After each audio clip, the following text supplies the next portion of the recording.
নবী করিম সাল্লাল্লাহু আলাইহি সাল্লাম কোনো ব্যক্তি তার ক্ষতি করতে পারে এরকম আশঙ্কা বোধ করলে তার ক্ষতি থেকে বাঁচার জন্য এই দোয়া পড়তেন। দোয়াটা হলো আল্লাহুম্মা ইন্না নাজআলুকা ফি নুহুরিহিম ওয়া নাউযু বিকা মিন শুরুরিহিম। অর্থাৎ হে আল্লাহ, যারা আমার ক্ষতির চেষ্টা করছে, শত্রুতা করার চেষ্টা করছে, তাদেরকে উপযুক্ত শাস্তি দিয়ে দমন করার জন্য, তাদেরকে শেষ করার জন্য আমি আপনার কাছে দায়িত্ব অর্পণ করলাম। আপনি মেহেরবানি করে আমার হয়ে আপনি তাদেরকে উপযুক্ত শাস্তি দিন, তাদের থামিয়ে দিন, তাদেরকে দমন করুন, তাদের শেষ করুন। নাউযু বিকা মিন শুরুরিহিম, এবং আল্লাহ তাদের ক্ষয়ক্ষতি থেকে আমি আপনার আশ্রয় চাই, আপনি আমাকে রক্ষা করেন। নবী করিম সাল্লাল্লাহু আলাইহি সাল্লামের এই দোয়াটা খুবই অর্থবহ একটা দোয়া।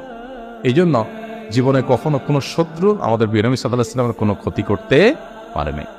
কোনো শত্রুর ক্ষতি দ্বারা যখন আপনি ক্ষতিগ্রস্ত হন, আশঙ্কা করবেন, এই দোয়া পড়বেন, আল্লাহ রক্ষা করবেন ইনশাআল্লাহ।